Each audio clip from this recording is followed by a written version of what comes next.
इसको गिरफ्तार कर लिया जाएगा, इसकी अकेडमी को हमेशा के लिए बंद कर दिया जाएगा, इसका यूट्यूब चैनल हमेशा के लिए ख़त्म कर दिया जाएगा। मैं ये समझता हूँ कि सारी वायलेंस की जिम्मेदारी खान साहब के ऊपर है। खान साहब ने पूरा 1 साल तहरीक चलाई है, इमरान खान हमारी रेड लाइन है। वो कहते हैं आप हमारी मर्जी का लीडर चुने, तो इस कल्चर को हम नहीं प्रमोट करेंगे।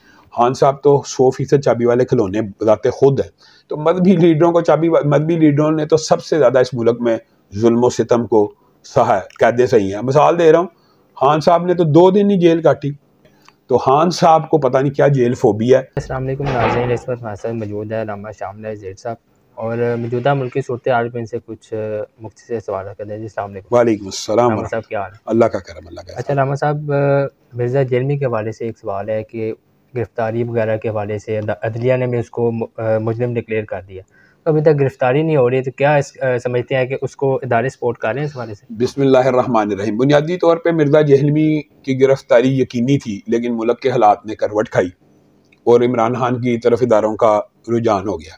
तो हम ये समझते हैं उस लॉन्ग मार्च के अंदर ये बात तय पा गई थी कि इसको गिरफ्तार कर लिया जाएगा, इसकी अकेडमी को हमेशा के लिए बंद कर दिया जाएगा, इसका यूट्यूब चैनल हमेशा के लिए ख़त्म कर दिया जाएगा। जब ये बातें तय पा जाएँ तो फिर ज़ाहिर है बंदा एहतजाज, मजहबी लोग तो इस तरह अपने हाथ में कानून नहीं लेने के कायल होते कि जलाओ गिराओ इमलाक को। फिर भी जब एक बात तय हो गई, जब उन्होंने सेटिस्फाई कर दिया, यकीन दहानी करा दी, तो उसकी वजह से हमने एहतजाज को मौखर कर दिया। लेकिन उसके फ़ौरन बाद ये इमरान खान का केस आया, मैं ये इदारों के अंदर उसके सहूलतकार मौजूद हैं, ये बात हकीकत है, और उसको बहुत ज़्यादा प्रोटेक्शन और उसको बहुत ज़्यादा सपोर्ट दी गई है। वरना इसके अलावा कोई पाकिस्तानी जुर्रत करके दे, आपको पता है वो मर्दान का वाक़या हुआ है, एक बंदे ने सिर्फ एक लफ्ज़ ही कहा ना कि रसूलुल्लाह की तरह क्या, तो वो तो कहता है मेरे भी रसूलुल्लाह जैसे साहबा हैं, मेरे भी हक 4 यार हैं, मेरे भी अशरा मुबशरा, मेरे भी 313 बदरी हैं, मेरा भी फिरौन है यानी अबू जहल, मेरा भी अब्दुल्ला इब्न उबई है। तो ये बंदा काबिल माफ़ी है। इसके अलावा इंशाल्लाह पर्चे मदीद भी होंगे, इसको गिरफ्तार भी कराया जाएगा। मुल्की हालात की वजह से हम इदारों के एहतराम में कह लें या वो एक और महाज के ऊपर सफ़र आए इस टाइम, तो इस वजह से हम उनके ऊपर इस वक्त ये प्रेशर नहीं डालना चाहते। अच्छा, तहरीक पाकिस्तान ने एहतजाज की कॉल दी, आपने रमज़ान मुबारक में ये भी ऐलान किया था कि आप मुलाकात करेंगे TLP के अमीर से और सारे मामला बैठ के तय करें, क्या मुलाकात होगी आपकी? मुलाकात तो नहीं, ज़ाहिर टेलीफोनिक रब्ता, मुलाकात इंशाल्लाह ये मुल्की हालात कुछ बेहतर होते हैं तो मुलाकात भी हो जाएगी। मुलाकात के अंदर भी ज़ाहिर है वही बातें होती है जो बंदा टेलीफोन पे करता है, तो इंशाल्लाह मुलाकात होना इतना बड़ा इशू नहीं है। तो बुनियादी तौर पे इंशाल्लाह जितनी भी मजहबी जमातें मुश्तरकात के ऊपर काम करेंगी, चाहे जमात इस्लामी हो, चाहे जमीयत उलमा हो, चाहे तहरीक लबैक हो, जब भी हमारा कॉज मुश्तरका होगा या मुश्तरका इशू होगा, जैसे वो हमें सपोर्ट करते हैं इंशाल्लाह हम उन्हें सपोर्ट करते रहेंगे। अच्छा, ये 2-3 दिन पहले जो पाकिस्तान में सूरत हाल चल रही है, इमरान खान की गिरफ्तारी, सुप्रीम कोर्ट ने रिहाई का हुक्म दे दिया, आज उनको ज़मानत 2 हफ्ते की मिल गई, तो क्या इदारों को बिल्कुल उनकी सपोर्ट हासिल है? तो ये जो मुल्क में नुकसान है इसका कौन जिम्मेदार? मैं ये समझता हूँ खान साहब एक अनोखा लाडले की हैसियत इख्तियार कर चुके हैं। इससे अशर अशीर भी कोई मजहबी जमात करती तो उसको बैन कर दिया जाता, पाबंदी लगा दी जाती, दहशतगर्द डिक्लेयर कर दिया जाता। एलानिया कोर कमांडर हाउस पे हमला हुआ, एलानिया मोहम्मद अली जिन्ना के नवादरात को लूटा गया, एलानिया फौज के ऊपर पुलिस के ऊपर हमला किया गया। बतौर जमीयत अहले हदीस पाकिस्तान के सदर के मैं फौज पुलिस और इंतजामिया के साथ गैर मशरूत खड़ा हूँ, और इसी तरह बतौर चेयरमैन तरीके दिफा इस्लाम व पाकिस्तान, इसके अंदर ये बात पिन्हा है कि हम पाकिस्तान का दिफा भी करेंगे। जब भी पाकिस्तान के ऊपर कोई ऐसा मुश्किल वक्त आया कि पाकिस्तान के नजरियाती सरहदों का या जोग्राफियाई सरहदों का दिफा करना हो, इंशाल्लाह हम शाना बशाना फौज पुलिस और इंतजामिया के साथ हैं। और मैं ये समझता हूँ कि इनको इस तरह के फाशिस्ट रहनुमा से कभी भी अंडर प्रेशर नहीं होना चाहिए, और कभी भी इसकी किसी भी इस फाशिस्ट सोच को मुल्क में प्रमोट और इंतशार की सोच को कभी प्रमोट ना करें। अगर आज आपने इन इंतशारियों को ना पकड़ा तो आप मुल्क के अंदर एक ऐसी फिजा क्रिएट करने जा रहे हैं कि हर बंदे को यह इख्तियार हासिल है कि वो इंतशार फैला दे और अपने कायद को छुड़वा के ले जाओ। और अगर आपने ये इंतशार की फिजा पैदा करना चाही तो मजहबी जमातें आपके ख्याल और आपकी सोच और वहम गुमान से ज़्यादा स्ट्रीट पावर रखती हैं,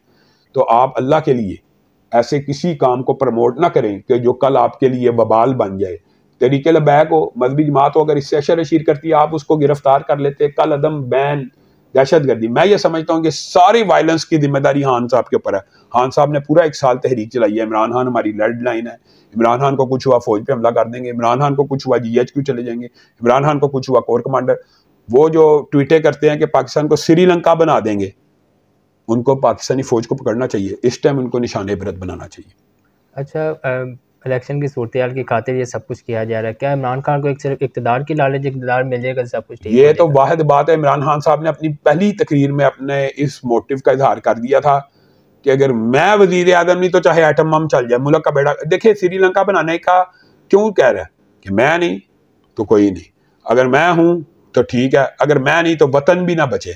ये वतन दुश्मनी, दीन दुश्मनी, इस्लाम दुश्मनी का कल्चर है। हाँ, अगर पीटीआई के फॉलोअर ये चाहते हैं कि वो बकाए बाहमी के साथ मुआशरे में रहें, एग्जिस्ट करें, तो उनको इमरान खान को बतौर एक आम सियासी रहनुमा के कबूल करना होगा।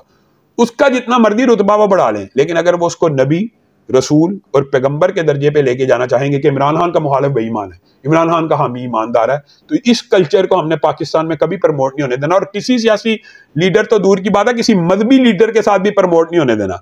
मजहबी लीडर भी नबी नहीं होता, मजहबी लीडर भी रसूल पैगंबर नहीं होता। सियासी इख्तलाफ हर बंदे से किया जा सकता है। अगर पीटीआई के हमारे साथी सियासी इख्तलाफ और फ्रीडम ऑफ चॉइस को कबूल करें कि हर बंदे को पाकिस्तान में हक हासिल है अपनी मर्जी का लीडर चुन ले, तो उनको भी हक हासिल है अपनी मर्जी का लीडर चुने। लेकिन वो ये करते नहीं है, वो फाशिस्ट सोच के वो कहते हैं आप हमारी मर्जी का लीडर चुने। तो इस कल्चर को हम नहीं प्रमोट करेंगे। इलेक्शन होता है देख रहे हैं पाकिस्तान और पाकिस्तान पंजाब में अभी जो हालात हैं इस वक्त, तो इलेक्शन मजीद लगता है 1 साल भी नहीं होने। अच्छा, आखिरी सवाल है, जो मजहबी जमात या टीएलपी हो या कोई भी मजहबी जमात मैदान अमल में आने का ऐलान करे तो उसको चाबी वाला खिलौना कह दिया जाता है, तो क्या सिर्फ मौलवियों के लिए एक लक़ब दे दिया गया, बाकी सियासी जमातों के लिए मैं तो समझता हूँ ये जो चाबी वाला खिलौने का लकब है, ये इमरान खान साहब के ऊपर फिट होता है। गेट नंबर 4 की पैदावार है। इमरान खान साहब बता दें कि वो कहाँ से आए हैं, वो पूरा आप हिस्ट्री पढ़ लें, इस सारे जर्नैलों के नाम आप बंदा क्या ले, वहाँ से आप शुरू कर दें, चाहे फैज साहब हों, चाहे बाजवा साहब हों, चाहे पीछे चलते जाएँ। खान साहब तो 100% चाबी वाले खिलौने बताते खुद हैं। तो मजहबी लीडरों को मजहबी लीडरों ने तो सबसे ज़्यादा इस मुल्क में जुल्म सितम को सहा है, कैदे सही हैं। मिसाल दे रहा हूँ, खान साहब ने तो 2 दिन ही जेल काटी। पाकिस्तान का कौन सा मजहबी लीडर है जो जेल में ना गया? वो सब ने जेलें, मुकदमे और मुश्किलात, अदियतें सही हैं।